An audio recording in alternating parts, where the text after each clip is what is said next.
Buenas tardes, Iglesia Cristiana Filadelfia San José y amigos que nos ven a través de las redes sociales. En el día de hoy vamos a ver la reflexión bíblica que he titulado ¿Cómo permanecer firme en un mundo no creyente? ¿Cómo permanecer firme en un mundo no creyente? Parte 1. ¿Sabías que Atenas fue el centro intelectual del mundo antiguo? Atenas fue la capital intelectual de la humanidad. Arte, literatura, filosofía, era lo cotidiano en la ciudad de Atenas, hogar de Sócrates, de Platón, hombres a quienes se les reverencia en el mundo de la filosofía.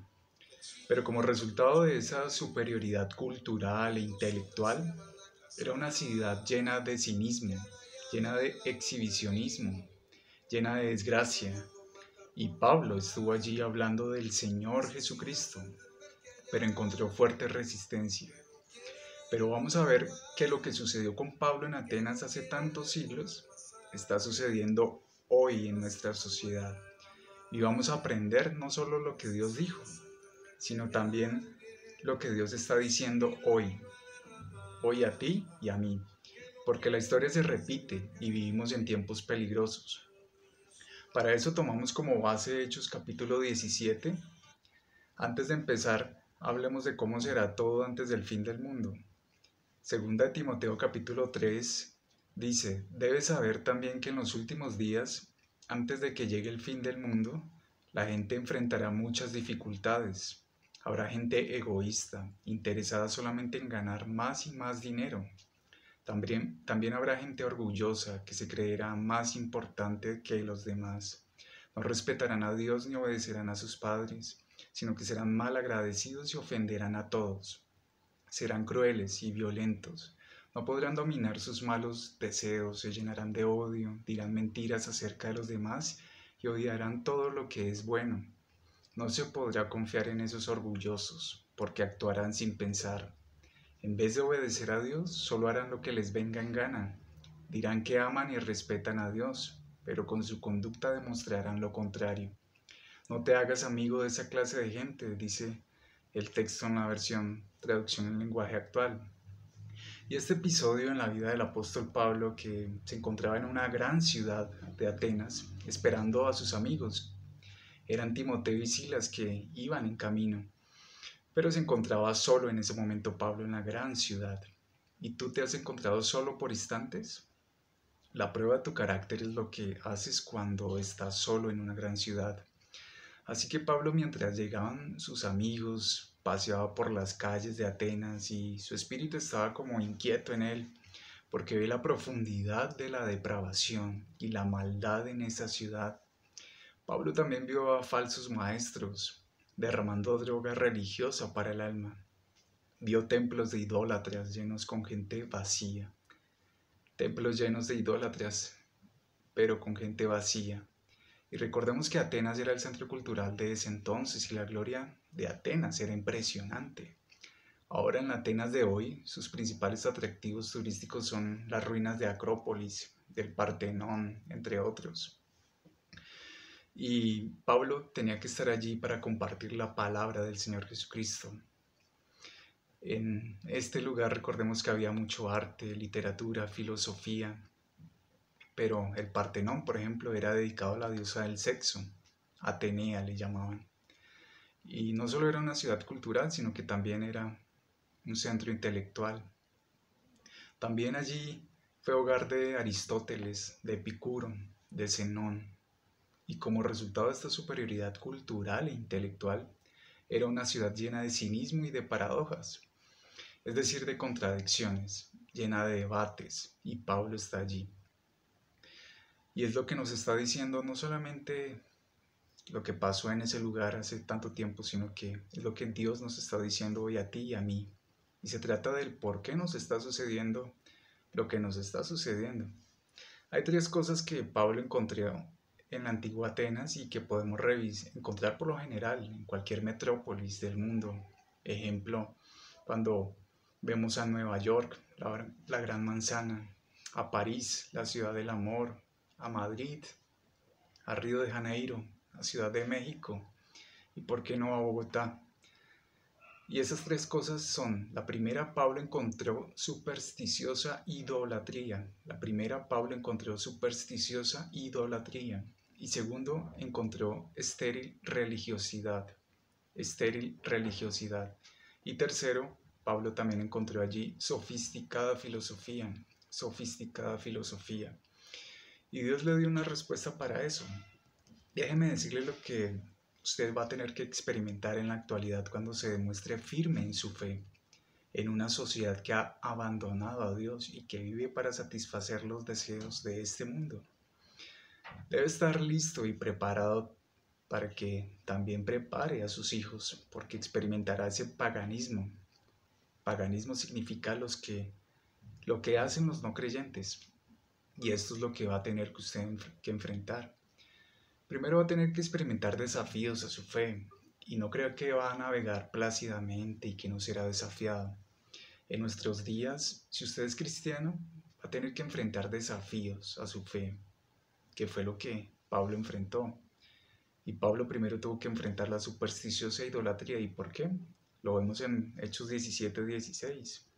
Mientras Pablo esperaba a Silas y a Timoteo en Atenas, le dolió mucho ver que la ciudad estaba llena de ídolos. Le dolió mucho ver que la ciudad estaba llena de ídolos.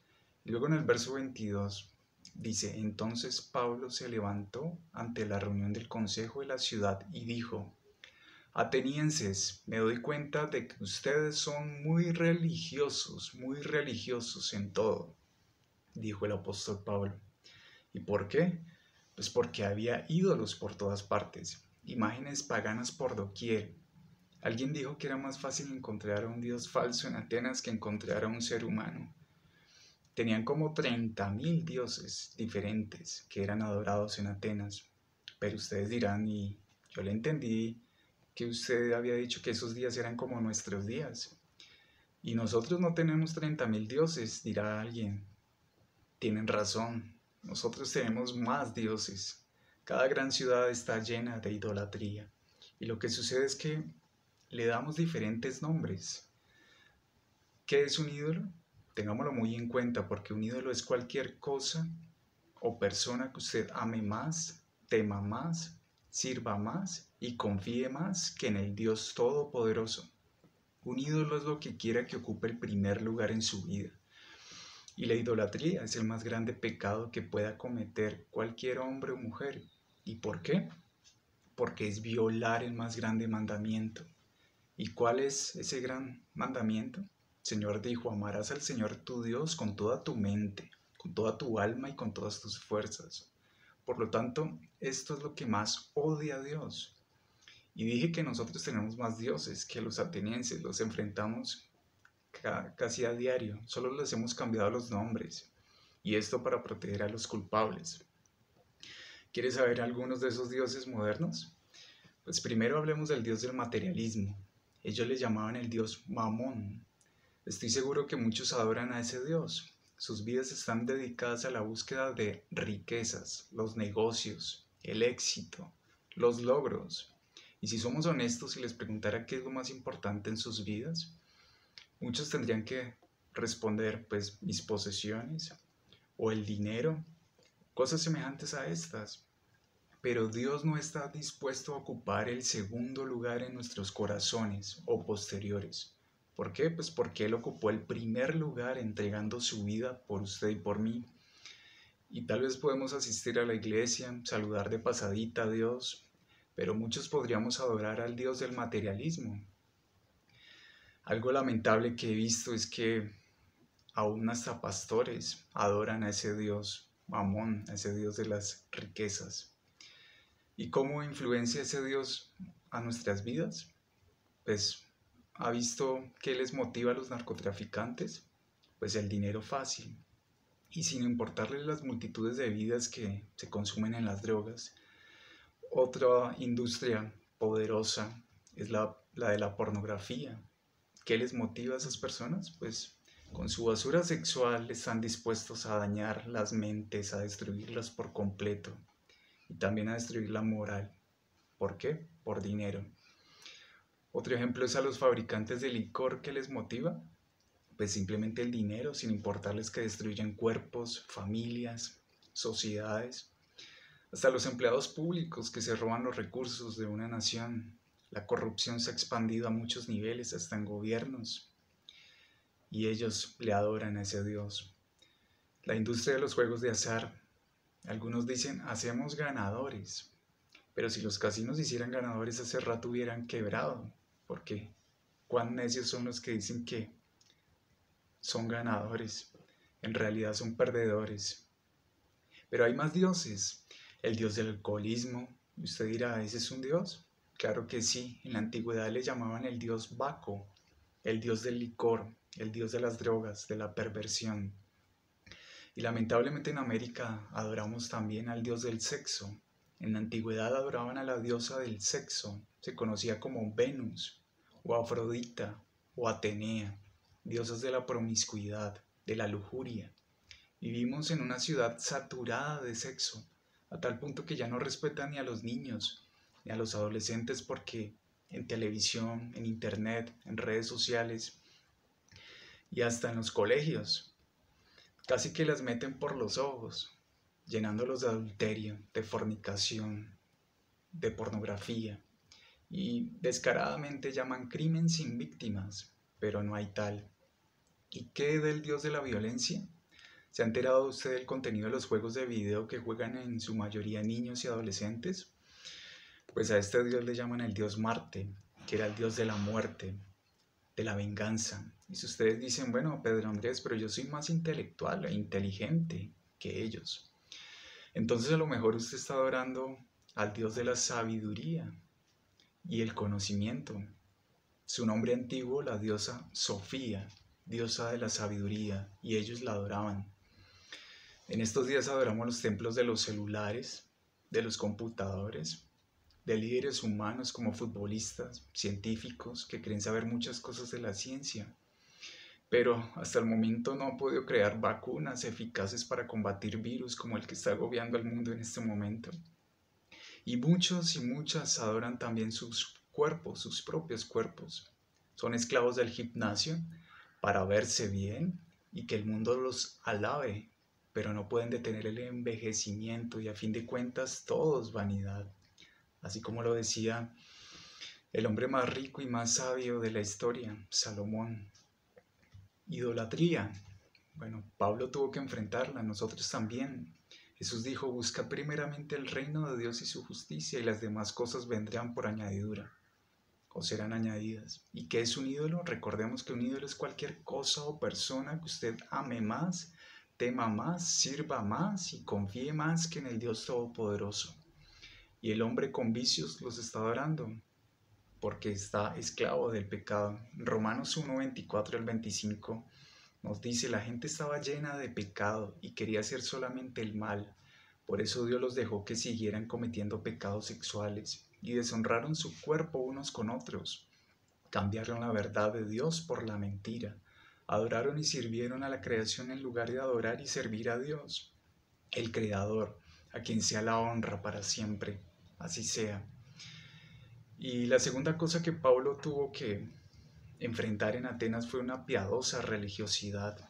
Religiosidad lo vemos en Hechos 17:17. Dice, habló en la sinagoga con los judíos y con los que no eran judíos, que creían en el Dios verdadero. También hablaba diariamente con la gente que estaba en la plaza de mercado de la ciudad.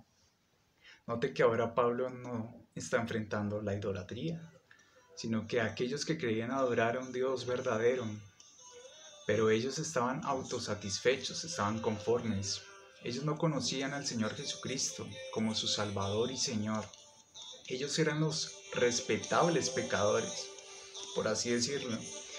Pero estoy seguro que hay muchos por ahí, y si usted mira con desprecio a otros por supersticiones o por ser idólatra, pero nunca se ha visto a usted mismo necesitado de un Salvador, el Señor Jesucristo, y tal vez usted dirá, bueno, pero esta reflexión no es para mí, es para mi esposa, ella es para su esposo, o es para mi madre, o para mi padre. Pero el apóstol Pablo fue ese mismo fanático hasta que se encontró con el Señor en el camino a Damasco y su vida fue transformada.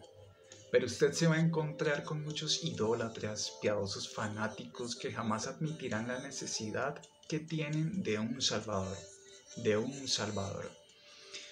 Y la última categoría que el apóstol Pablo enfrentó fue una sofisticada filosofía.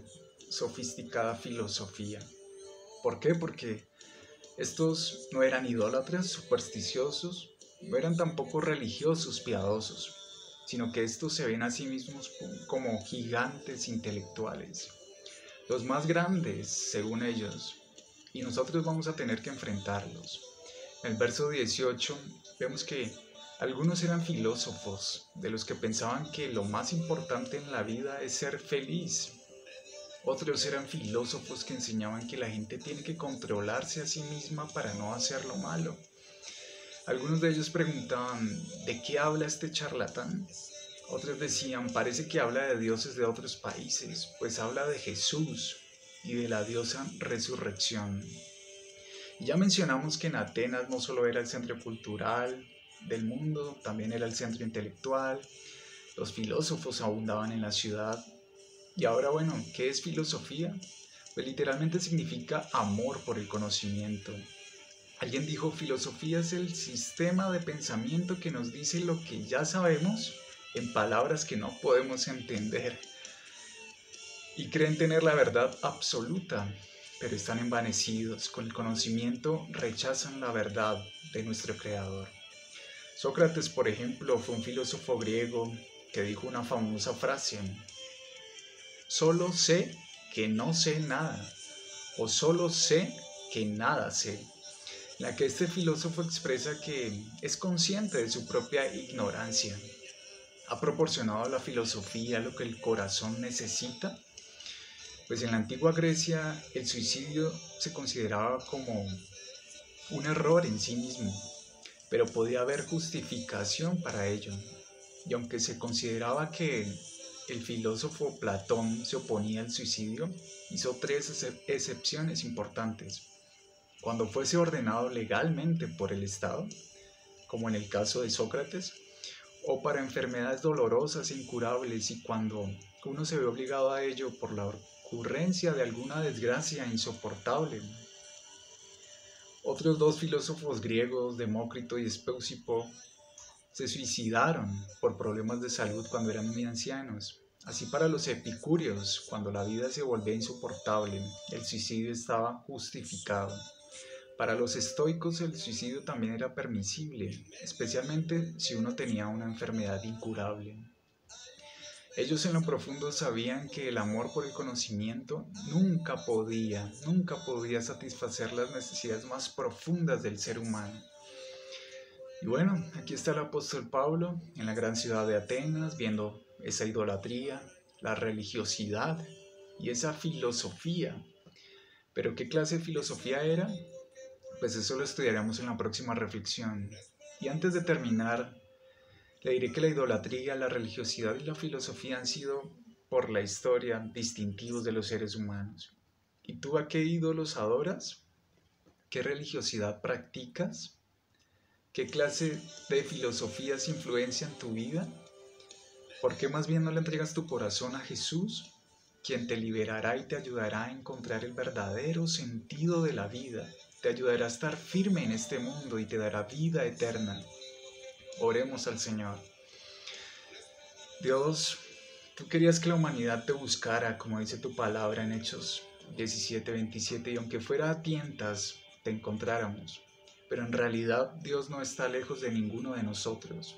En Él vivimos, nos movemos y existimos, como dicen sus poetas, porque somos sus descendientes, y separados de ti nada podemos hacer. Somos como las ramas, los pámpanos, que deben permanecer en el tallo, en ese tallo del árbol, en la vid, porque si nos separamos de ese vid, nos secamos y nos morimos, Señor. Por eso ayúdanos a permanecer en ti, perdónanos si hemos permitido idolatría, si hemos permitido religiosidad, o si hemos permitido una sofisticada filosofía, o si hemos permitido cualquier otro Dios, el Dios dinero, el Dios de las riquezas, el Dios del alcohol, el Dios de las drogas, el Dios del sexo ilícito. Perdónanos, Señor. Tú debes ocupar el primer lugar en nuestro corazón. Y hoy te digo que tú entres a mi vida. Ocupa el primer lugar de mi corazón, porque tú dices, he aquí yo estoy a la puerta y llamo. Si alguno oye mi voz y abre la puerta, yo entraré a él, cenaré con él y él conmigo. Gracias, mi Señor, en el nombre de Jesús. Amén. Nos vemos en una próxima oportunidad. Dios los continúe bendiciendo. Saludos.